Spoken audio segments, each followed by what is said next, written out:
آج انشاءاللہ تعالی ہم سورۃ البلد کی آیت نمبر 14 سے لے کر آیت نمبر 20 تک پڑھتے ہیں اور ان آیات کو سمجھنے کی کوشش کرتے ہیں۔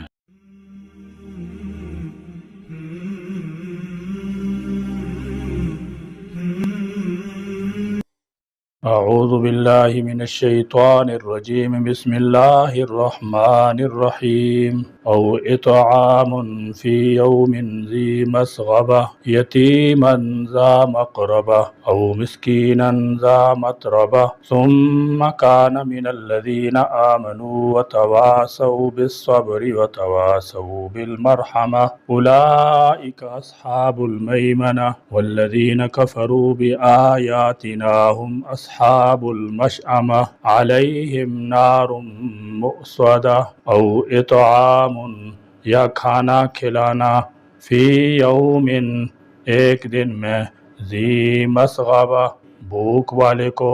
فرمایا او اطعام فی یوم ذی مسغبہ، یوں تو قحط اور بھوک کے وقت کسی بھی یتیم کو کھانا کھلانا ثواب کا کام ہے، لیکن جو یتیم رشتہ دار بھی ہو اس کی خبرگیری کرنا مزید اجر کا باعث ہے۔ اس معنی میں مسند احمد میں سلیمان بن عمرو رضی اللہ تعالی عنہ سے روایت ہے کہ رسول اللہ صلی اللہ تعالی علیہ وسلم نے فرمایا، مسکین پر صدقہ کرنا صرف صدقہ ہے اور رشتہ دار مسکین پر صدقہ بھی ہے اور صلہ رحمی بھی۔ فرمایا اگر گردن آزاد نہ کر سکو تو پھر سوشل ورک یعنی اجتماعی کام کی طرف توجہ دو۔ وہ کیا ہے؟ او اطعام فی یوم ذی مسغبہ، کسی بھوک والے کے لیے کھانے کا انتظام کرنا، خاص طور پر اس وقت یا اس زمانے میں جب اناج کی قلت ہو تو کھانے کا انتظام کرنا یا اس کے معاش کا بندوبست کرنا، یہ بھی اونچی گھاٹی پر چڑھنے کے مترادف ہے۔ الغرض اونچی گھاٹی پر چڑھنا دو طریقوں سے ثابت ہوا۔ پہلا یہ کہ گردن کو آزاد کیا جائے، کسی کو غلامی کی لعنت سے نجات دلائی جائے، اور دوسرا یہ کہ قریبی یتیم اور مسکین خاکسار کے کھانے اس کے معاش کا بندوبست کیا جائے۔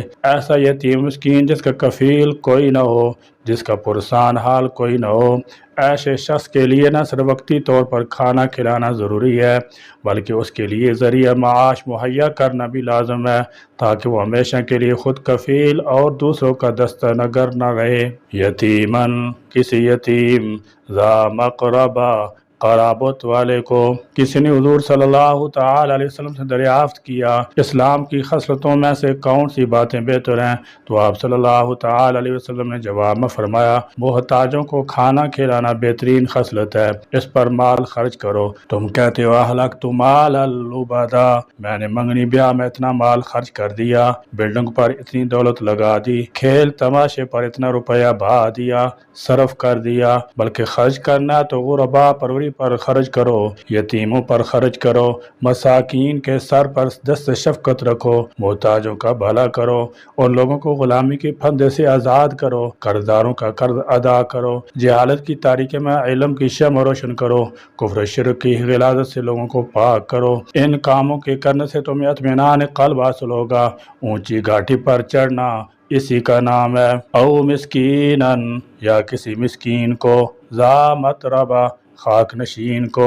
اس گھاٹی پر چڑھنے کے چار کام یہاں بیان کیے گئے ہیں اور ان چاروں کا تعلق اللہ کی راہ میں مال خرچ کرنے سے ہے جو انسان کو تباہ ناگوار گزرتا ہے۔ اب یہ بتایا جا رہا ہے کہ اگر مال خرچ کرنا تو اس کے لیے بہترین مصرف کیا ہے۔ بہترین مصرف یہ ہے کہ مال خرچ کر کے کسی غلام کو آزادی دلا دی جائے، اس کی مکاتبت میں اس کی مدد کی جائے، قحط کے دنوں میں لوگوں کو غلہ مہیا کیا جائے یا انہیں کھانا کھلایا جائے، یتیموں کی پرورش کی جائے، اور اگر وہ یتیم قرابت دار بھی ہوں تو وہ اور بھی زیادہ پرورش اور امداد کا مستحق ہے اور زیادہ ثواب ہے۔ یتیموں کے علاوہ دوسری ضرورت مندوں کی ضروریات کو پورا کیا جائے جن کے رہنے کا گھر نہیں، سونے کو بستر نہیں، پہننے کو لباس اور کھانے کو غذا بھی میسر نہیں۔ یہی وہ کام ہے جو ایک انسان کو بلند مرتبہ تک پہنچانے والے ہیں، اور یہ سب کام ایسے ہیں جن کی کتاب و سنت میں جا بجا ترغیب دی گئی ہے اور ان کا بڑا ثواب بیان کیا گیا ہے۔ ثم، پھر، کان ہو وہ، من الذین، ان لوگوں میں سے جو آمنو ایمان لائے۔ فرمایا ثم کان من الذین آمنو، جنت کی بلندیوں پر پہنچنے کے لیے یہی کافی نہیں کہ گردنیں آزاد کر کے یا یتیم اور مسکین کو کھانا کھلائے، بلکہ ان کے ساتھ ساتھ ایمان بھی ضروری ہے۔ اگر ایمان نہیں تو کوئی عمل قبول نہیں۔ پھر ایمان اور عمل صالح کے ساتھ ایک دوسرے کو صبر اور رحم کرنے کی وصیت اور تاکید بھی ضروری ہے۔ سورہ عصر میں بھی یہی مضمون بیان ہوا ہے۔ وَتَوَاصَوْا، اور انہوں نے ایک دوسرے کو وصیت کی، بالصبر، صبر کرنے کی۔ وَتَوَاصَوْا، اور انہوں نے ایک دوسرے کو وصیت کی، بالمرحمہ، رحم کرنے کی۔ اصحاب الیمین کے لیے کون سی صفات ضروری ہیں؟ اس سے بہت سی باتیں معلوم ہوتی ہیں۔ ایک یہ کہ انسان کتنی اچھے اعمال بجا لائے، جب تک ایماندار نہ ہو، اللہ اور روز آخر پر ایمان نہ رکھتا ہو، اس کے اعمال آخرت میں کسی کام نہیں آئیں گے بلکہ برباد ہو جائیں گے۔ دوسری یہ کہ صرف ایمان لانا ہی کافی نہیں، بلکہ ایمانداروں کا ساتھ دینا بھی ضروری ہے، تاکہ اسلام کو غالب کرنے اور غالب رکھنے کے راستے میں جو مشکلات پیش آتی ہیں ان کی اجتماعی طور پر مدافعت کی جائے۔ تیسری یہ کہ اسلام کی نظر میں اجتماعی زندگی ہی پسندیدہ ہے، تاکہ اسلامی معاشرے کے سب افراد ایک دوسرے کے دکھ درد اور رنج و راحت میں شریک ہو سکیں۔ اس سلسلے میں چند احادیث سنیے۔ سیدنا ابو موسیٰ اشعری رضی اللہ تعالی عنہ کہتے ہیں کہ آپ صلی اللہ تعالی علیہ وسلم نے فرمایا، ایک مسلمان دوسرے مسلمان کے لیے ایک عمارت کی طرح ہے، جس کا ایک حصہ دوسرے کو مضبوط بنائے رکھتا ہے۔ پھر آپ نے اپنی انگلی کو کینچی کی طرح کر لیا۔ نمبر 2، حضرت انس بن مالک رضی اللہ تعالی عنہ کہتے ہیں کہ آپ صلی اللہ تعالی علیہ وسلم نے فرمایا، آپ اس میں بغض حسد نہ کرو، ترک ملکات نہ کرو، اور اللہ کے بندے بھائی بھائی بن کر رہو، اور کسی مسلمان کے لیے یہ جائز نہیں کہ وہ اپنے مسلمان بھائی سے 3 دن سے زیادہ ترک ملاقات کرے۔ چوتھی یہ کہ مسلمان صرف خود ہی صبر نہیں کرتے بلکہ سب ایک دوسرے کو بھی صبر کی تلقین کرتے رہتے ہیں، اور صبر کا مفہوم بڑا وسیع ہے۔ ایک مسلمان کی پوری زندگی صبر ہی صبر ہے۔ اسلام کی راہ میں پیش آنے والی مشکلات کو خندہ پیشانی سے برداشت کرنا بھی صبر ہے، اور احکام شریعت پر ثابت قدم رہنا اور ان کا پابند رہنا بھی صبر ہے۔ پانچویں یہ کہ وہ ایک دوسرے پر رحم کرتے ہیں، ایک دوسرے کو ایک دوسرے پر رحم کرنے کی تاکید بھی کرتے رہتے ہیں۔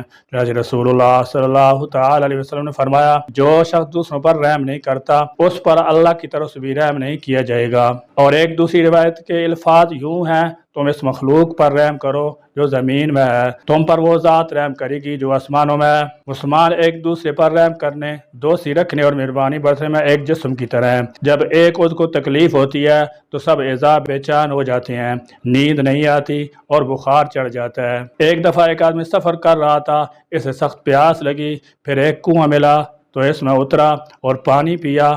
باہر نکلا تو دیکھا ایک کتا پیاس کے مارے کیچڑ چاٹ رہا ہے۔ اس نے سوچا کہ کتے کو پیاس کی وجہ سے ایسی تکلیف ہوگی جیسے مجھے ہوتی ہے۔ وہ پھر کنویں میں اترا اور اپنے موزے میں پانی بھر کر اور اسے منہ میں تھام کر اوپر چڑھا، پھر کتے کو پانی پلایا۔ اللہ نے اس کے کام کی قدر کی اور اس کو بخش دیا۔ لوگوں نے عرض کیا، اے اللہ کے رسول، کیا ہمیں جانوروں پر رحم کرنے میں بھی ثواب ملے گا؟ فرمایا، ہر تازہ کلیجے والے پر ثواب ملے گا۔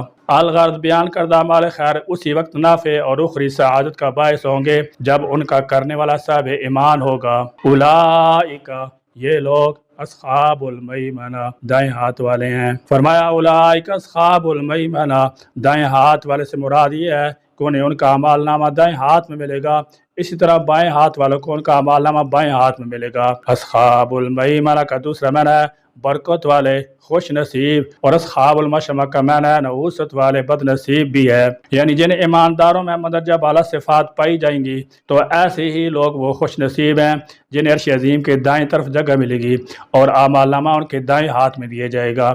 اس سے معلوم ہوا کہ آپس میں صبر کی نصیحتیں اور مہربانی کی تاکیدیں کرنے والے مسلمانوں کا اللہ تعالیٰ کی بارگاہ میں مقام اور رتبہ اور درجہ بہت بلند ہے۔ والذین، اور وہ لوگ جنہوں نے کفروا، کفر کیا، بآیاتنا، ہماری آیتوں کے ساتھ، ہم وہ اصحاب المشأمہ، بائیں ہاتھ والے ہیں۔ فرمایا والذین کفروا بآیاتنا، جو لوگ صحیح پروگرام کا انکار کرتے ہوئے، ہم اصحاب المشأمہ، یہ لوگ نحوست والے ہیں، کم بختی والے ہیں۔ مشأمہ کا معنی شامت